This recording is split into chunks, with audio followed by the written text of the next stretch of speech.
du verdict. C'est bon, c'est bon. Une seule question. Allez-y maintenant. Bon, voilà, je vous en supplie, après il ne faudrait pas me prendre individuellement. Je vais faire une déclaration. Je vais faire une déclaration au nom du collectif. Ouais. Bon. Donc ce matin, la Cour suprême a eu à entendre l'ensemble des partis ainsi que les représentants du ministère public avant de se retirer pour délibérer. Elle vient de reprendre l'audience et a lu sa décision qui est une décision de rejet sur 4 moyens que nous avions en fait soumis à son appréciation.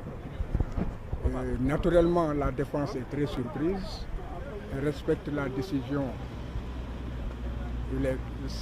c'est clair, mais aussi nous avons encore une voie de recours qui est le rabat d'arrêt. La défense va réfléchir et voir si en fait il y a un moyen qui nous permet de le faire. Bon, ce que la population et la communauté internationale et nationale doivent comprendre, c'est que les droits de Barthélemy dans cette procédure n'ont pas été respectés. D'abord, le premier moyen, c'était nous plaindre de ce qu'une exception d'inconstitutionnalité avait été soulevée en cours d'instance à la Cour d'appel. Et la loi organique sur la Cour suprême, ainsi que la loi constitutionnelle sur le Conseil constitutionnel, font obligation aux juges, lorsqu'ils se heurtent à cette barrière, de ne pas continuer l'audience et de transmettre l'exception au Conseil constitutionnel qui apprécie. Parce que le moyen qui était fondé sur la violation de 169 du Code de procédure pénale, c'était un moyen de défense qui garantissait les droits de la défense parce qu'il violait le principe du contradictoire et violait aussi le principe de l'équilibre des armes entre la défense et l'accusation. Et pour que cela soit plus clair et simplement dit, lorsque le juge d'instruction doit clôturer son enquête, les avocats ont 3 jours pour faire des observations et essayer d'amener le juge à conclure à une requalification des faits ou bien à un non-lieu. Après les 3 jours,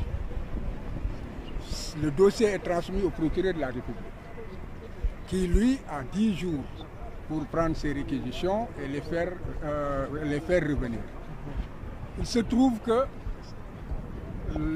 l'article qui est incriminé ne permet pas aux avocats de prendre connaissance des réquisitions du ministère public pour en fait respecter le principe du contradictoire. Alors que le procureur de la République prend connaissance des arguments de la défense, tient compte de cela dans la rédaction de son réquisitoire et les avocats n'ont pas le moyen, la loi n'organise pas la possibilité pour les avocats, n'est-ce pas, de quereller ce qu'il a dit. Donc le principe du contradictoire, et il y a aussi l'équilibre des armes, n'est-ce pas, où il y a une nette faveur qui est donnée au procureur de la République, alors qu'en matière judiciaire, le débat doit être loyal. Bon, l'autre chose, c'est que il était reproché au juge de n'avoir pas répondu, parce que là, il y a une confusion qu'il faut quand même relever. Et je pense que la Cour suprême est tombée aussi dans ce piège, dans la mesure où le premier juge qui prenait l'audience et devant lequel il y a eu les plaidoiries sur l'exception d'inconstitutionnalité a été remplacé.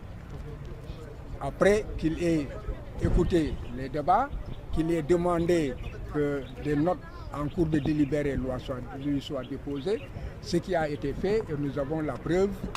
Si certains le veulent, on leur montrera la décharge du juge.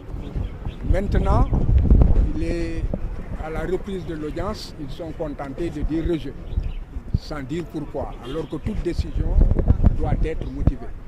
Donc c'est la loi sur l'organisation judiciaire, en fait, bannit toute décision rendue par un juge lorsque la décision ne contient pas les motifs, donc les explications pas, qui ont amené le juge à rendre sa décision, ce qui permet un contrôle. Donc, on n'a vu nulle trace de cela dans le jugement qui a été délivré. Ce n'est pas la faute des avocats, c'est un manquement donc, du service de la justice, du service public de la justice. Par ailleurs, le greffier devait reprendre cela dans le pluvitif et la Cour tout à l'heure a dit qu'elle ne trouve nulle trace dans le dossier déposé.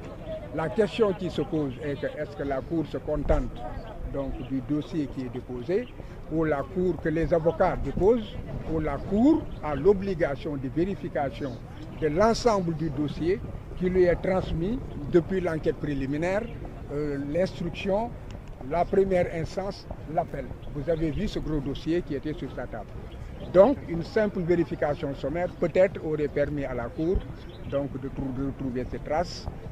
Est-ce qu'elle l'a fait, est-ce qu'elle ne l'a pas fait? Bon, on ne le saura jamais. En tout état de cause, les preuves sont là que ce recours a été fait et on ne peut pas se contenter de dire rejet sans motiver. Cela signifie qu'il n'a pas répondu aussi à la note qui lui a été déposée. C'est le défaut de réponse à des conclusions. Et le clou, c'est que le juge, après avoir dit que les expertises, qui sont des éléments en fait scientifiques, ont relevé que les balles qu'on extrait des corps des victimes, blessés ou décédés, ne correspondaient pas, n'est-ce pas, aux balles qui devaient être, qui pourraient prévenir des armes saisies sur Jean-Paul Diaz. Alors, nous avons Barthélémy Diaz. Bon, donc, il est clair que lorsque un juge le dit, et en conclut en disant que cela ne milite pas à sa faveur et que par voie de conséquence il est coupable, nous avons vu que dans le même raisonnement, le juge a dit une chose et a tiré des conclusions en fait incompatibles. Voilà. Donc, et la Cour a décidé qu'il n'y avait pas de contradiction et que le juge, la décision qu'il a rendue était en fait une décision, en tout cas, qu'elle agrée. D'où le rejet donc, de tous les moyens. Bon, maintenant, comme je l'ai dit, c'est une décision qui est rendue. Une autre décision pourrait être rendue si nous recevons mandat de notre client Barthélémy Diaz de saisir encore la Cour suprême d'un rabat d'arrêt. Ce sont les chambres réunies qui connaîtront de ce dossier.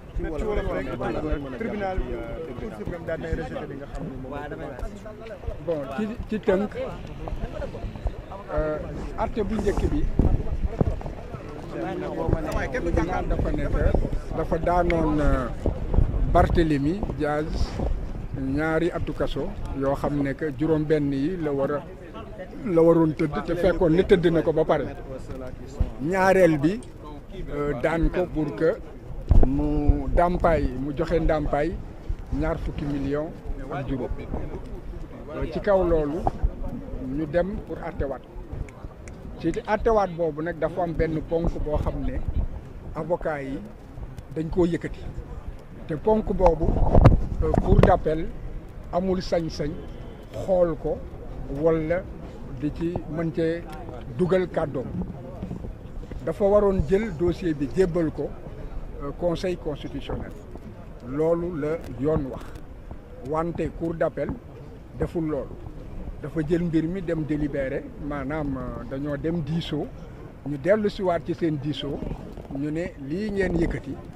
duñ ko jébbal parce que yenuwul maanaa alors que yoon mayu ko mu xool ndax yenu na maanaa wala yenuwul maanaa wante yenuwul maanaa boobu it waxuñu lu tax ñu ne que yenuwul maanaa dañ ñëw rek ne que dàq nañu la ngeen def atte bi dañ koy continuer mu di jalgati nañu yoon tey jii Cour suprême nee na que jalgati yoon boobu moom mënu koo wax ndax gisul fenn ci dossier bi foo xam ne que ponk boobu maanaam jël nañ ko wax nañ ko ci biir tribunal bi te sunu dossier loolu nekku ci ñun nag Cour suprême du ñun lañ ko jébbal rek Cour suprême dossier lañ koy jébbal dossier bi enquête bi ñu def police enquête bi ñu def ci tribunal atte bu njëkk bi ak atte bu mujj bi ak ñun la ñuy ñaxtu lépp lañ koy jébbal kon man ma jàpp ne que warul mun a yem rek ne que seeni këyit yi ñu jot loolu nekku ci parce que ba ñu taxawee tey ci joŋante bi yëgal nañ ko ne bu xoolee la nga xam ne moo ko yor dina gis ne que lépp lu ñu wax ci ponk boobu mu ngi ci biir dossier bi waaw nañu gàttal rek ne que dàq nañ ko leneen li ci des moom moo di que ci lañ doon ñaxtu moom moo di que attekat bi dafa nekk kuréel yi nga xam ne moom la ñu seppi ci yaramu nan la tuddati Ndiaga Diouf ak ñi nga xam ne dañ ne dañ leen gaañ kuréel yooyu bañ ko xoolee nekkul kuréel yoo xam ne mun na jóge ci fetal yi Jean Paul Diaz yore woon Barthélemy Diaz yore woon ngeen baal ma ndax papaam laa gën a miin moom laa gën a xam moo tax tur bi di ñëw dégg nga kon boog bu waxee loolu ba pare nekk quand même lañu Karay Ndiaga moom la ki gaañ ñeneen ñi it daanaka moom la ak moom ak ña mu àndoon ña mu nekkaloon kooku ñun ñi gis ne que wax ci biir wax dafa am waroo munoo wax ne que la ngay wër fekkee ko ci nit ki ba pare ne que nit ki moom moo ko def maanaam foofu Cour suprême nee na que moom ci ñoom seen xam-xam foofu amul benn waroo kon boog ñu jàpp ne que daal ci gàttal ci wolof ndax jël di tekki ci wolof la ñuy wax ci tubaab dafa jafe mais ngeen jàpp ne que daal Cour suprême bañ na lépp kon atte ba njëkk ba te ñu déggaloon ko cour d'appel atte boobu moom mooy wéy léegi nag ba tey des na ndax cour suprême dafa am i mbaxana léegi bi mooy mbaxana bi nga xam ne que moom moo xam mbir mi saytu ko wante am na mbaxana bu ko féete kaw loolu nag ñun dañuy yebal ñu liggéey bu ñu ne yemale leen fii ñu yem foofu kon boog ñu ngi déglu nan la tuddati Barthélemy Diaz ba xam ndax daf ñuy yebal pour que ñu yóbbu mbir mi fi gën a sori nga xam ne fa lay yem wala ndax nañ ko dàkkal kon moom la ñuy déglu. waaw donc mu nekkoon kii di maître Ciré Clédor nekk avocat bu Barthélemy Diaz. Merci. bu dee avocat bi mu ngi ñëw mais dañuy ñëw quoi. waaw taxawal na. voilà donc ñu jël avocat Ndiaga Diouf ginnaaw maître Ciré Clédor ba mu waxee ba noppi. Voilà l'avocat donc de Ndiaga Diouf.